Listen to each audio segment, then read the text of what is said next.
Assalamualaikum warahmatullahi wabarakatuh. Yang terhormat kepada Ibu Ismawati Hariwibowo SEMSI selaku dosen pengampu dalam mata kuliah Analisis Laporan Keuangan dan Pasar Modal dan teman-teman yang berbahagia. Baik, pada hari ini kami dari kelompok 6 akan mempresentasikan hasil diskusi kami mengenai materi analisis prediksi kebangkrutan. Sebelum itu, izinkan saya memperkenalkan anggota dari kelompok 6. Yang pertama yaitu ada Sulfi Ulfiah dengan NIM belakang 18. Yang kedua yaitu ada saya sendiri Kori Aina dengan NIM belakang 21. Selanjutnya ada Aulia Putri Pertiwi Izzuddin dengan NIM belakang 24. Adi Fahira Fadila dengan NIM belakang 132. Dan terakhir ada Evita Anissa Rahma dengan NIM belakang 133. Materi pada hari ini kita akan bahas mengenai analisis prediksi kebangkrutan dengan agenda materi yaitu yang pertama analisis likuiditas, yang kedua analisis solvabilitas, yang ketiga proses analisis pemberian kredit, keempat prediksi kesulitan keuangan, kelima Altman Z-score, dan keenam model kebangkrutan. Baik, selanjutnya materi yang pertama yaitu ada analisis likuiditas. Analisis likuiditas adalah gambaran posisi uang kas dan kemampuan suatu perusahaan untuk melunasi atau membayar kewajiban utang sesuai pada waktu jatuh tempo yang telah disepakati. Analisis likuiditas ini merupakan hasil pembagian kas dan aset lancar lainnya dengan pinjaman jangka pendek dan kewajiban lancar. Analisis likuiditas ini menunjukkan berapa kali kewajiban hutang jangka pendek dapat ditutupi oleh kas dan aset lancar lainnya. Jenis rasio likuiditas yaitu ada 4. Yang pertama, current ratio atau rasio lancar, yaitu rasio yang digunakan untuk mengukur kemampuan suatu perusahaan dalam membayar utang lancar yang jatuh tempo ketika ditagih secara keseluruhan. Yang kedua yaitu quick ratio, yaitu rasio cepat, yaitu adalah rasio yang memperlihatkan kemampuan perusahaan dalam memenuhi kewajiban jangka pendek dan aktiva lancar tanpa memperhitungkan inventory. Yang ketiga yaitu ada cash ratio atau rasio kas, yaitu rasio yang dipakai untuk mengukur seberapa banyak kas dan setara kas yang ada untuk membayar kewajiban jangka pendek. Yang terakhir atau yang keempat yaitu ada cash turnover atau rasio perputaran kas, yaitu adalah suatu ukuran sejauh mana efisiensi pemakaian kas yang digunakan oleh perusahaan tersebut. Baik, materi selanjutnya akan dijelaskan oleh presentator berikutnya. Nah, selanjutnya adalah analisis solvabilitas. Analisis rasio solvabilitas atau bisa juga disebut dengan leverage ratio merupakan suatu rasio yang digunakan untuk menilai dan menghitung kemampuan sebuah perusahaan dalam membayar kewajiban yang dimiliki. Jenis-jenis rasio solvabilitas adalah sebagai berikut. Yang pertama, debt to equity ratio. Nah, rasio ini memaparkan porsi yang relatif antara ekuitas dan utang yang dipakai untuk membiayai aset perusahaan. Debt to equity ratio ini membandingkan antara total kewajiban dengan ekuitas. Rumusnya adalah sebagai berikut. Debt to equity ratio sama dengan total utang dibagi dengan ekuitas dikali 100%. Kemudian selanjutnya adalah jenis yang kedua, debt to ratio atau rasio utang. Debt ratio atau rasio utang ini menilai seberapa besar perusahaan berpatokan pada utang untuk membiayai asetnya. Rasio utang sama dengan total utang dibagi dengan total aset dikali 100%. Kemudian jenis yang ketiga ini adalah time interest earned ratio. Rasio ini mengukur kemampuan perusahaan untuk melunasi beban bunga pada masa yang akan datang.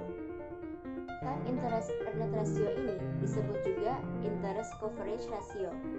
Rumusnya adalah time interest earned ratio sama dengan laba sebelum pajak dan bunga dibagi beban bunga dikali 100%. Selanjutnya adalah tujuan dari analisis rasio solvabilitas. Apa sih tujuan dari rasio solvabilitas ini? Kasmir berpendapat bahwa ada tujuh tujuan perusahaan memakai rasio solvabilitas. Tujuannya adalah sebagai berikut. Yang pertama, untuk meninjau posisi sebuah perusahaan yang dilihat dari kewajibannya kepada pihak lainnya atau kreditor. Yang kedua, untuk mengetahui kemampuan perusahaan dalam memenuhi kewajiban tetap seperti angsuran pinjaman terhadap bunga. Yang ketiga, untuk meninjau nilai aktiva, khususnya aktiva tetap terhadap modal, apakah sudah seimbang atau belum.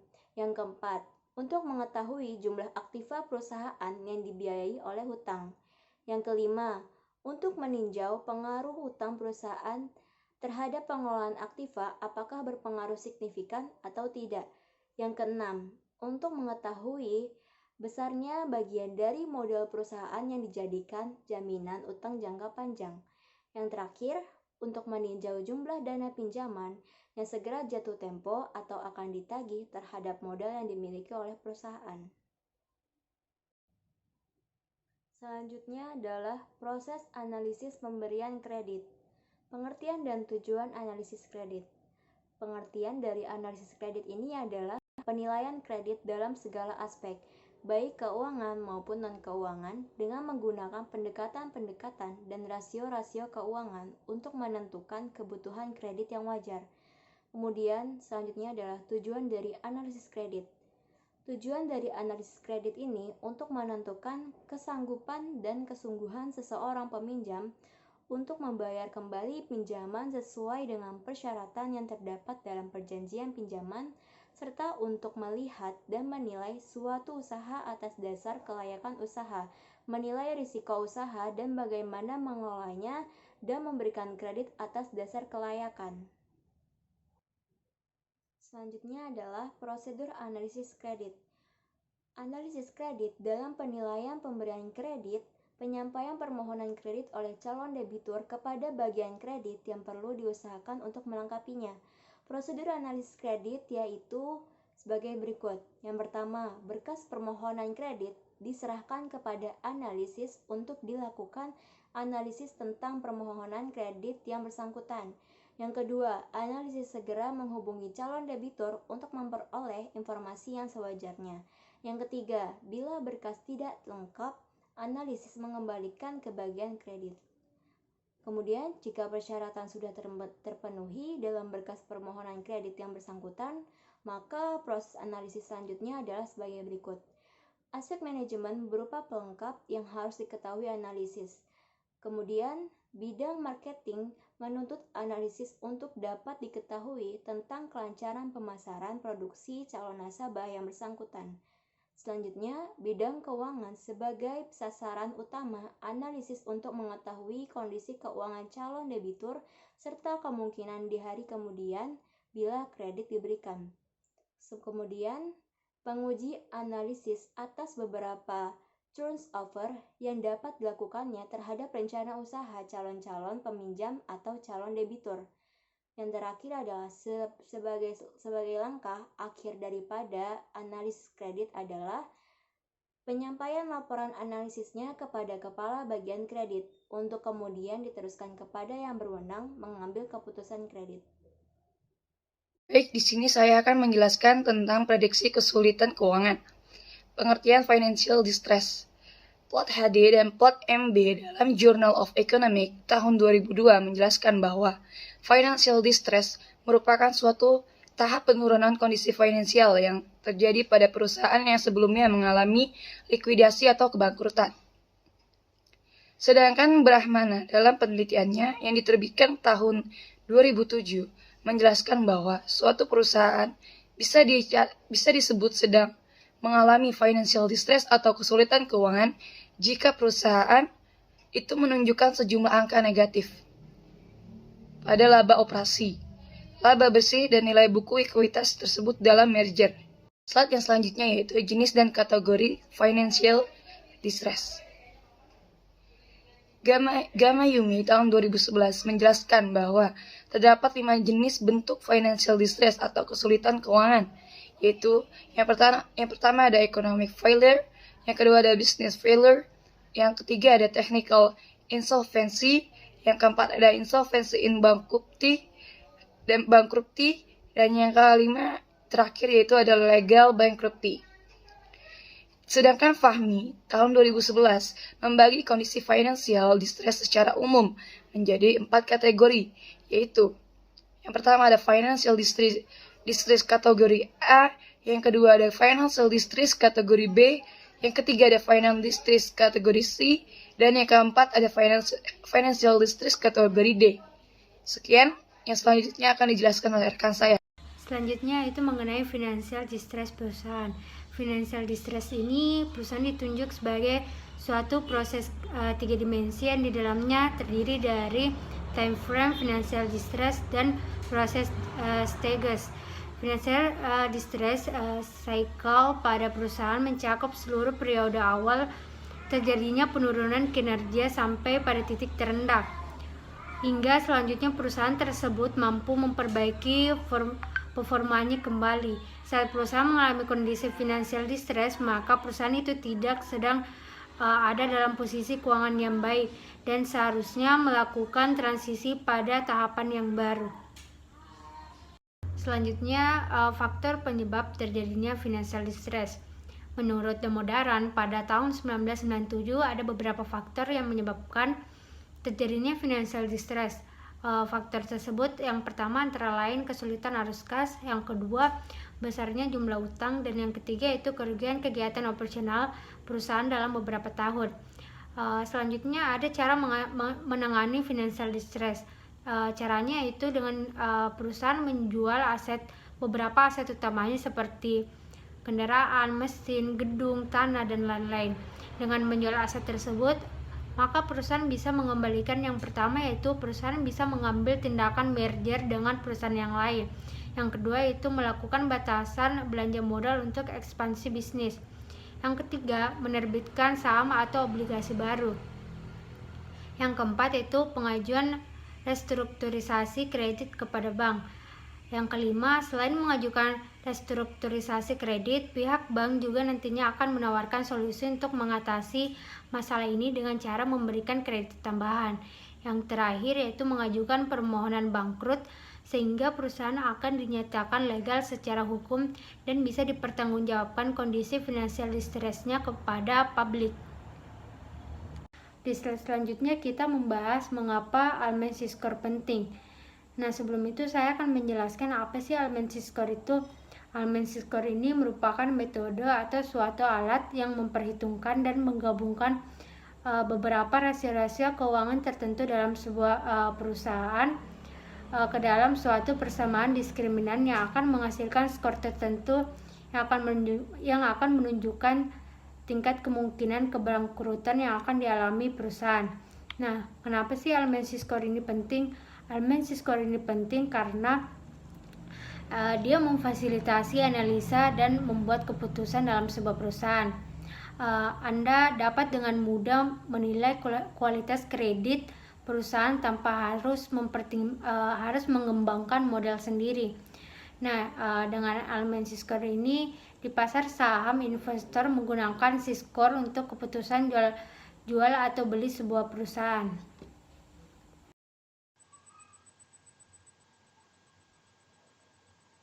Baik, selanjutnya itu adalah rumus Elfman Z-score, di mana Edward I. Elfman pada tahun 1967 mengukur kerentanan bisnis terhadap kegagalan dengan menggunakan statistik multivariat. Nah, dia menggunakan sistem pemboikotan dari 5 rasio keuangan yang utama. Kemudian merilis hasilnya itu pada tahun 1968 sebagai model Elfman Z-score yang pertama, yaitu rumusnya Z-score 1,2x1 ditambah 1,4x2 ditambah 3,3x3 ditambah 0,4x4 ditambah 1,0x5. Itu sebagai model yang pertama, di mana X1 itu sebagai modal kerja dibagi dengan total aset. Modal kerja itu sama dengan aset lancar dikurang dengan kewajiban lancar. Nah, yang kedua itu ada laba ditahan atau total aset, retained earning atau total aset, di mana laba ditahan itu merupakan akumulasi dari laba bersih yang tidak dibagikan kepada pemegang saham sebagai dividen. Nah, itu merupakan sumber modal internal. Yang dimaksud dari X3 itu adalah laba sebelum bunga dan pajak dibagi dengan total aset. Nah, yang dimaksud dengan X4 itu adalah nilai pasar ekuitas dibagi dengan total liabilitas. Rasio ini mengukur solvabilitas perusahaan menggunakan nilai pasar atau nilai buku.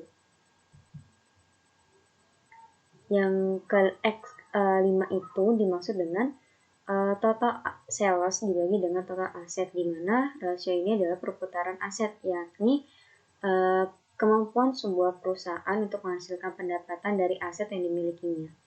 Nah, untuk model 1 ini, peluang kebangkrutan semakin tinggi jika skor berada di bawah 1,8. Sementara perusahaan yang memiliki skor di atas 3 berpeluang kecil untuk bangkrut dan relatif aman.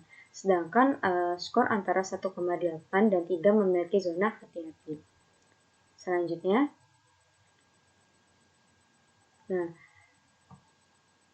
untuk perusahaan swasta, karena informasi harga saham tidak tersedia, maka Altman mengganti dengan nilai pasar ekuitas pada variabel X4-nya dengan nilai buku ekuitas pemegang saham. Nah, model Altman S-score untuk perusahaan swasta adalah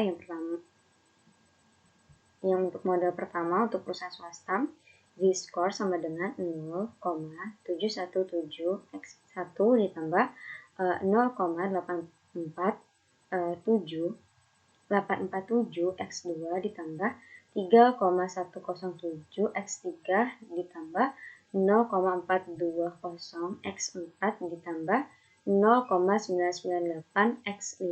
Nah, itu untuk model yang keduanya. Dimana untuk model yang kedua ini, Z-score ini yang bagus untuk perusahaan swasta yang berada di atas 2,9, menunjukkan peluang kebangkrutan yang rendah. Sebaliknya, perusahaan swasta berpeluang besar untuk bangkrut jika nilai Z-score itu di bawah 1,23.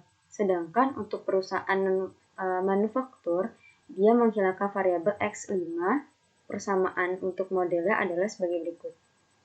Nah, ada Z-score 6,56 X1 ditambah 3,26 X2 ditambah 6,72 X3 ditambah 1,05 X4, itu untuk model ketiganya. Nah, di mana untuk model ketiga ini nilai di atas 2,60 kemungkinan bangkrut sangat kecil. Kemungkinan bangkrutnya itu sangat kecil, dan nilai di bawah 1,10 bagi perusahaan berpeluang besar untuk bangkrut. Nah, selanjutnya yaitu ada model kebangkrutan. Di sini ada yang pertama model diskriminan analisis, di mana DKK pada tahun 1998 dalam Angelina tahun 2004 menyatakan multiple discriminant analysis atau MDA adalah teknik statistik yang digunakan untuk memprediksi dan menjelaskan hubungan yang berpengaruh kuat terhadap kategori di mana objek tersebut berada,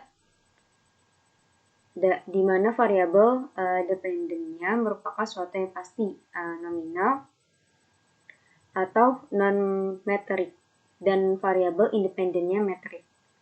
Nah, terdapat beberapa dari model MDA.